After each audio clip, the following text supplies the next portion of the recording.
نبی کریم صلی اللہ علیہ وسلم نے فرمایا عائشہ کھانا تو لاؤ۔ سیدہ عائشہ کھانا لائیں تو رسول کریم علیہ السلام سے عرض کرتی ہیں سونے سرکہ ہی ہے اور میری طبیعت کا بھی نہیں بنا جس طرح کا میں اس کو بنانا چاہتی تھی، سرکے کا کچھ میں نے بنایا ہے لیکن میں اپنی مرضی کا نہیں بنا سکی۔ رسول کریم نے وہ سرکے کا جس کو خود حضرت عائشہ کہہ رہی ہیں کہ مرضی کا نہیں بنا، حضور نے کھایا۔ حضرت عائشہ فرماتی ہیں اتنے مزے سے کھایا کہ جیسے بڑی اعلیٰ غذا ہو۔ پھر حضور نے اپنی مقدس انگلیوں کو میں نے دیکھا کہ حضور چاٹ رہے ہیں، فرمایا عائشہ کمال بنا ہے، عائشہ تو نے خوب بنایا ہے، کیا خوبصورت کھانا ہے۔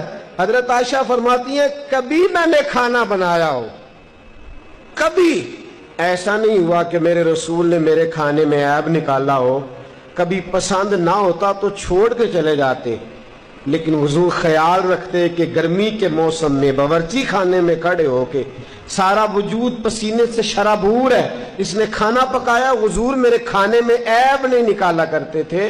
تو بیوی کے کھانے میں عیب نہیں نکالے جائیں گے بلکہ اس کی تعریف کی جائے گی، اور پھر میرے دوستوں اس کے جذبات کا خیال رکھا جائے گا، اس کے جذبات کا۔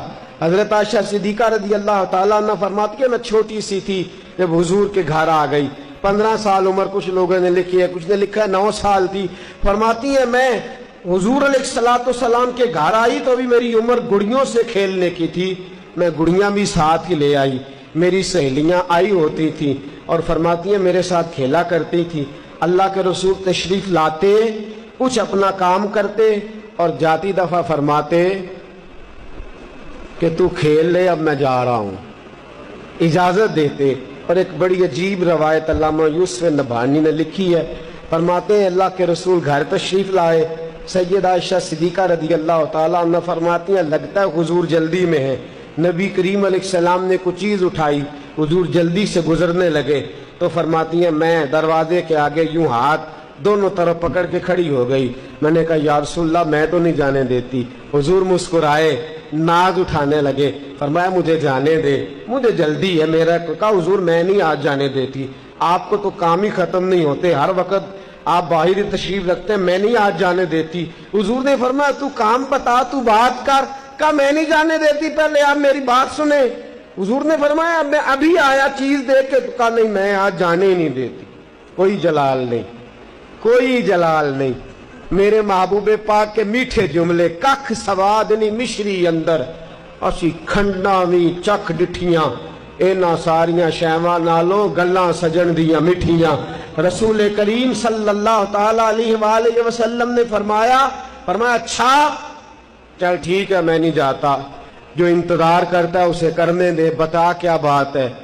عرض کی سونے آج آپ آئے ہیں تو مسکراتے ہوئے آئے ہیں، آج موڈ مبارک بڑا اچھا ہے، طبیعت بڑی اشاش بشاش ہے۔ مجھ سے میرے والد گرامی حضرت ابو بکر صدیق رضی اللہ تعالیٰ عنہ نے فرمایا تھا عائشہ جب حضور کا موڈ مبارک بڑا اچھا دیکھو نا تو میری اور اپنی بخشش کی دعا کرا لینا، میری اور اپنی بخشش کی دعا کرا لینا۔ کہ حضور میرا دل کرتا ہے آج آپ دعا کر دیں۔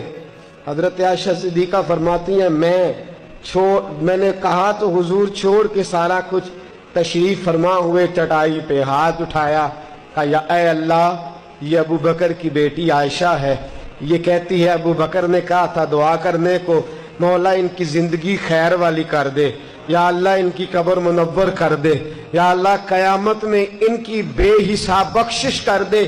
سیدہ فرماتی ہیں حضور دعا کر رہے تھے، میں رو رہی تھی، رو رو کے میرا پلو آنسوؤں سے بھیگ گیا، میرا پلو آنسوؤں سے بھیگ گیا۔ مجھے روتے دیکھا تو ناز اٹھانے والے رسول نے فرمایا عائشہ تو میری دعا سن کے رو رہی ہے، یا اللہ زندگی خیر والی کر دے، ان کی قبریں منور کر دے، قیامت میں بے حساب بخش دے، سن کے رو رہی ہے۔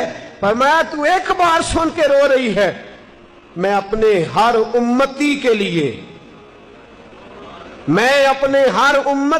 لیے یہ دعا دن میں 2 مرتبہ فرمایا کرتا ہوں، اپنے ہر امتی کے لیے دن میں 2 مرتبہ دعا کرتا ہوں، اللہ کیا جہنم اب بھی نہ سرد ہوگا، رو رو کے مصطفیٰ نے دریا بہا دیے ہیں، ان کی مہک نے دل کے غنچے کھلا دیے ہیں، جس راہ چل دیے ہیں کوچے بسا دیے ہیں۔